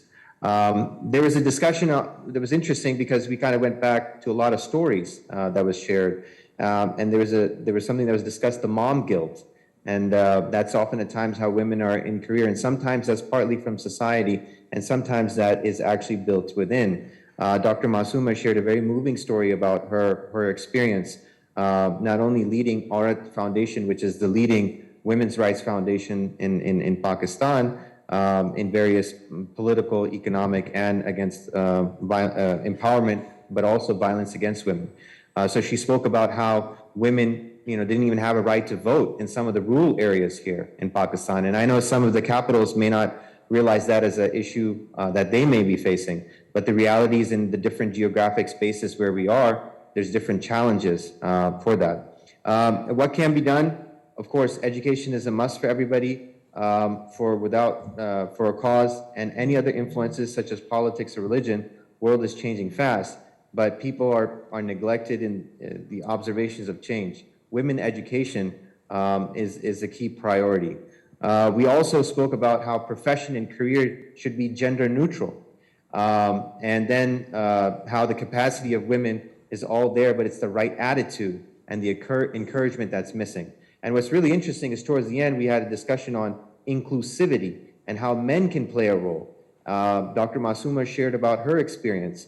She not only had some advice for the young women where she said that, persistence and perseverance is key, and being very grateful and not being arrogant. And often at times that we sometimes forget that we are in a society that has men and women. And so one of the key things that was spoken about how men are providing these spaces and support, and that's a role that young men and men who are in the audience and those listening can really take to create those spaces to provide that support. So that's it, and pretty much a lot of the same themes that you have echoed. And I Thank guess you. I'll A wealth back of to you. ideas and thoughts and concerns. Thank you so much. Well, I really appreciate and say hello to all your panelists in Karachi. And finally, let's go, not finally, we have Zagreb and we have Dubai. I see that Leonor is ready to connect with us now. Hello, Leonor. So, hello from Dubai. We have actually... Thank you. Do you want us to go first in Zagreb, or do you want Dubai first? Let's go with Dubai first, and then we close with you, Leonor. Thank you. Okay. Helen, all ears. Is Dubai listening? Can you hear us? No? Yeah. Hello, Okay. Dubai? Yeah, okay, so some of the key things that we talked about in Dubai was actually the most recent legislations and the changes in the laws in the UAE that do protect women and give women certain privileges or what we consider rights, such as equal pay and the paternity and maternity leave and things like that. We also talked about NGOs and civil society organizations and how they can support the role of women and women empowerment at all levels. So we were questioned about, are we living in a bubble talking about women empowerment when there are people in disadvantaged areas, that this is not even a choice for them. And so we discussed the impact that NGOs and civil society organizations can have. We were talking about empathy and emotional intelligence as keys for leadership, and this is a strength that women have that we can really capitalize on. Being unapologetic, and they said that they talked about the same thing in Amman, but being unapologetic and taking the time to have a life as well as work. I'm going to just quickly just highlight some of the key findings from different panelists. Caroline was talking about women needing to know their rights to be able to challenge if the issues that they are facing. Suzanne was talking about the women going forward, how you can be professional, talented, as well as a mom, and juggling but being unapologetic, like we said earlier. Diana was talking as a lawyer from the legislative areas that have changed in the UAE, but also the GCC being very progressive with the rules around empowerment and employment laws. And then we had Roxana, who told us a bit about studying engineering in Poland, and we think this is just a Middle Eastern issue, but actually it is a global issue. And especially when she was working in finance and the biases when it comes to specific industries. Fatma, who is a cybersecurity specialist, was talking about her passion for technology and the fact that she needed to prove herself as a woman in a man's world. The overriding theme was very similar to everyone else all around the world. And we talked about the cultural biases that are intrinsically built in us from a very young age, but also the need for us to continue to change the conversation. And whether we think it's a small bubble, it's actually got a ripple effect on everyone, everywhere. Thank you very much for having us. Thank you very much. Over to you. Thank you, Helen. And let's close with Zagreb. And then we come back in the room here for some Q&A. Okay. Hi, Elizabeth. Thank you. So we had a very rich conversation here, and we could have gone on for hours and hours and hours. It was a very interesting conversation. I think we can group our we're very similar in some of our conclusions, and I think we can group them into a couple of things. I think the importance of having role models was stressed, and role models are not just role models in society. Croatia does need more female leaders, women in senior roles, but also parents, having family who will support us, both girls and boys, in following our dreams. We talked about stereotypes and why they are true, but they're not complete. I think that was a fantastic phrase that was used. And we talked about how we should show our achievements as women and share them, and we shouldn't be held back by the biases of society in order to be able to do what we want to do. We talked a lot about it being both about girls and boys and about mothers having a role to play in how they bring up their sons, and fathers and how they bring up their sons. So it is a conversation for all of us. We did, particularly here in Croatia, sort of talk about the difficulties facing women who become mothers, and juggling that, sort of balancing that between having a family, bringing up a family, and having a career, and particularly for mothers that may have children with special needs, how difficult that is, and how they are judged by society and often by their peers, and why that shouldn't be the case. And obviously we talked about education, and especially social and emotional learning, the need to show emotions, to have empathy, to be able to self-care, that activism, I like the phrase, activism is self-care, and empower young girls to have that self-esteem. And that has to start at an early age, but we did say that it has to be both boys and girls. It has to be a conversation by both. So thank you very much for allowing us to take part. Thank you, Leonor. Yes, it has to be all-gender conversation, actually. And we're coming back to this room. Thank you to all cities for all participation and supporting Athena40 and these conversations, and the rich insights that you have shared, which are going to be turned into a white paper and distributed across the networks and all of you. Lynn, I know you have to go because you need to pick up the little one, yes? Correct. Yes. She's But a final thank you message. so much for having me. Thank you so much.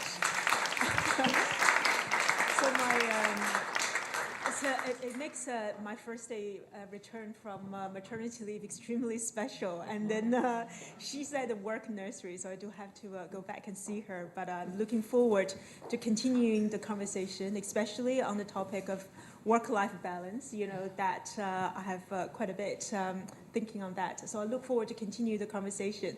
And then thank you so much. What's her name, your daughter's name? Sophie. Sophie, lovely. So we're celebrating Sophie because she is the future.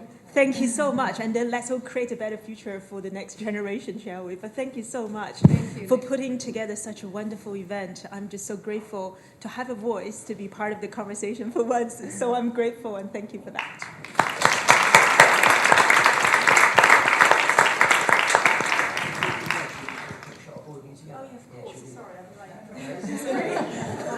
And then if I can invite you for questions and your thoughts and interventions, because this is very much, well, shall I? Yeah. No, that's all right. I'm right here. Yes? Shall we see? Oh, yeah, maybe stand. Stand might be good, and then you can come. We stand? Whatever you say.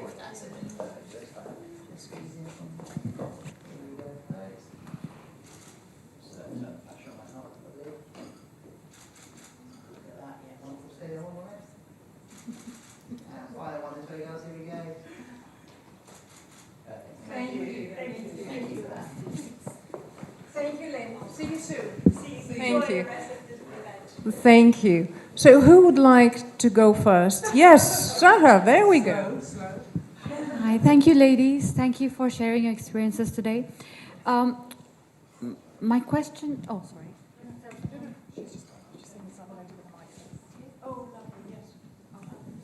Oh, you go first. Yes, she can go first. Oh, thank you. Go ahead. Go ahead. So, Zahra, you go first, and then your name? You go first. When I'm sort of kind of listening to the discussion and all the very diverse experiences that all the ladies shared, and some ladies who've been at the front line of, what's happening in Afghanistan, which is, I agree, a huge humanitarian crisis, which has kind of not been given the importance that it should have. How do you think that governmental organizations can work in partnership with the private sector and third sector to work on the structural areas that can actually address some of the issues that we've spoken about that can bring about change? Because as you mentioned, governments on their own have their different agendas. They haven't really succeeded in addressing the rights of women and abuse of those rights. Private sector is kind of very, to a large extent, focused on profit making. So where it suits those objectives, it will support women, but where it doesn't, it doesn't. And the third sector needs a lot of support. It cannot do it by itself. It needs funds from the private sector, and it needs the government behind it. So what can we do? Is it a combination of lobbying efforts, advocacy, getting the private sector involved? So almost putting together a collaborative platform of these three different types of organizations with women at different levels who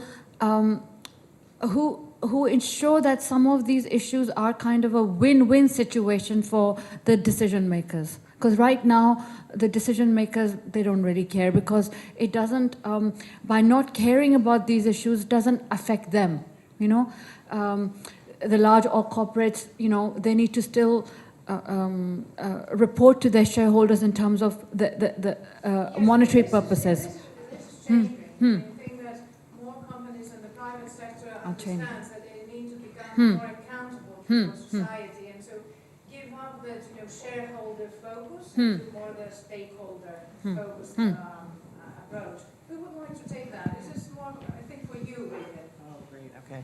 Now I know what it's like to be the first person to get asked a huge question.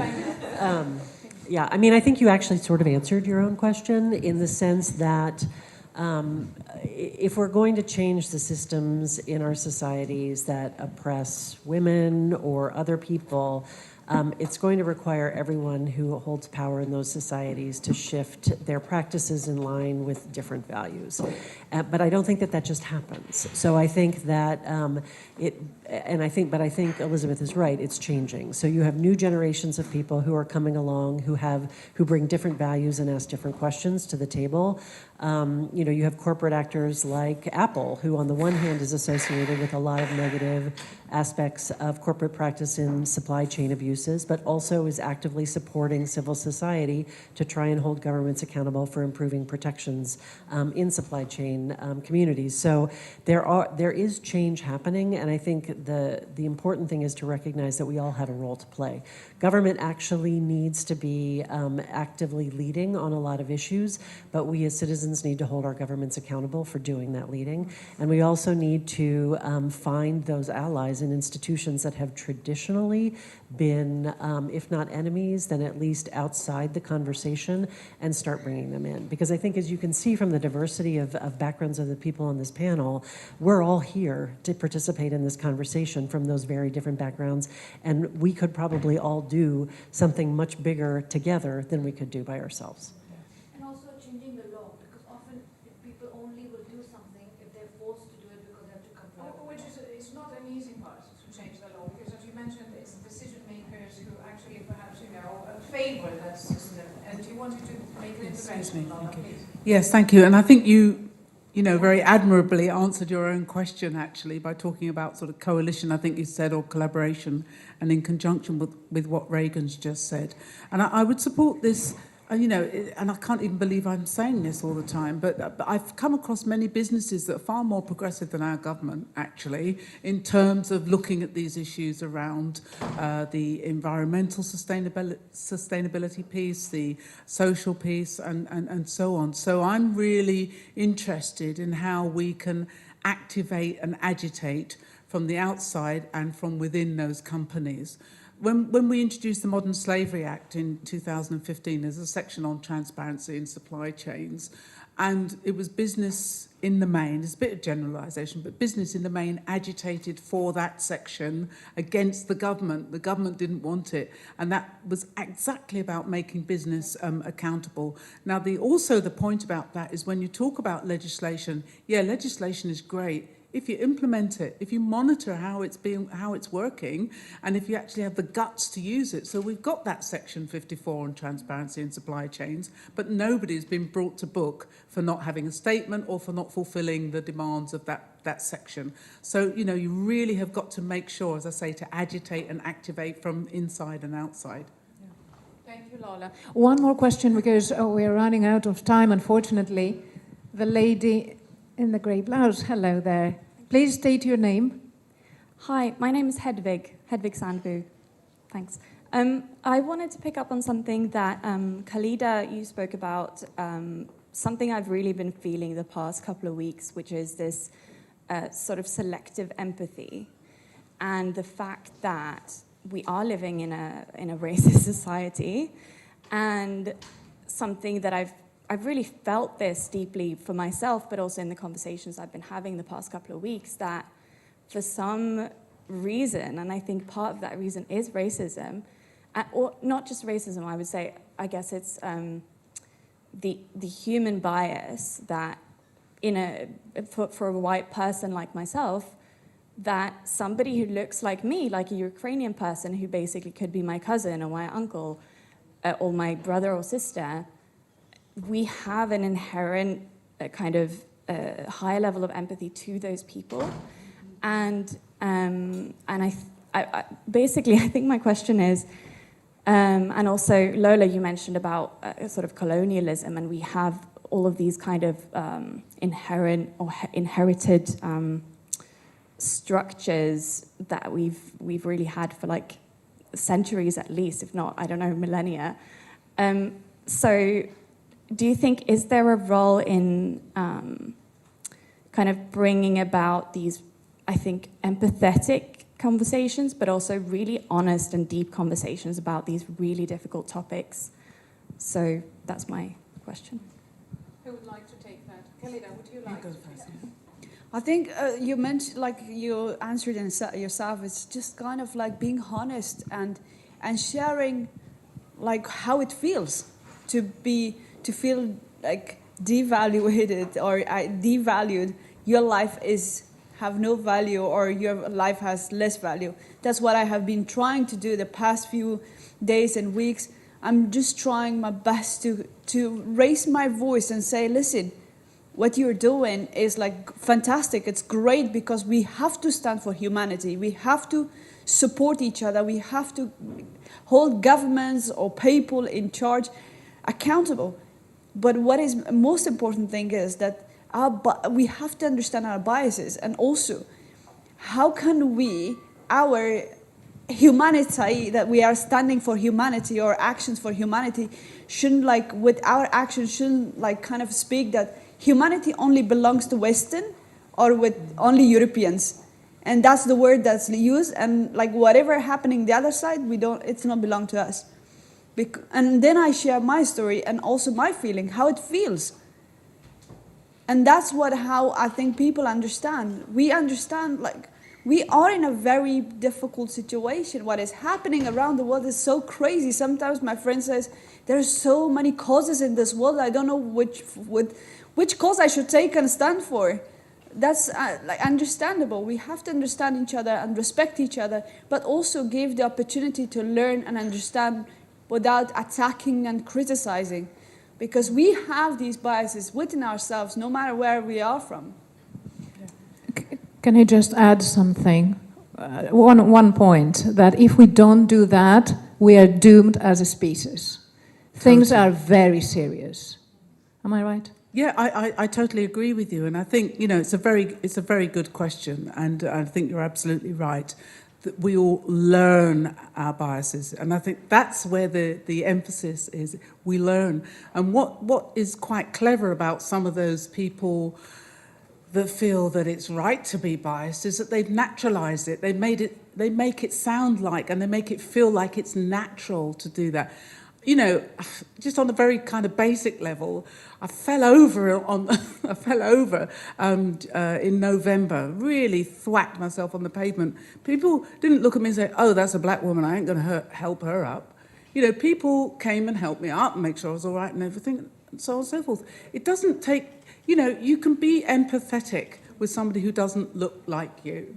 It's actually quite easy. I feel the pain and the hurt of the Ukrainian people. I feel the pain and the hurt of the Afghani people, particularly the women, and so on and so forth. But if you think about how that difference is really important, the different ways in which we're still treated. You've only got to think of the Windrush scandal in this country to understand how people regard one set of migrants, in inverted commas, as compared to another.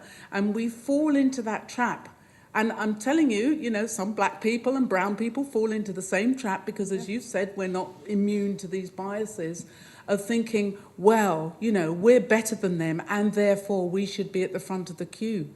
I heard a lot of that stuff during the whole awfulness of Brexit, right?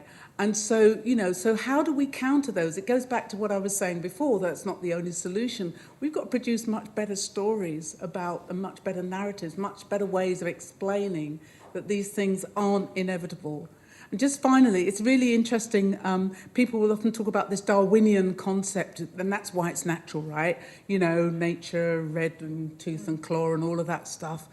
And it's kind of a little highway and byway of sort of critical thinking over the years. But there were people who contested that theory, not on the grounds that they didn't like the idea of being descended from monkeys or whatever, but they drew attention to other parts of the world than the place where Darwin based his theories, which is in this highly competitive, jungle, tropical forest, where there is that kind of fighting for the resources.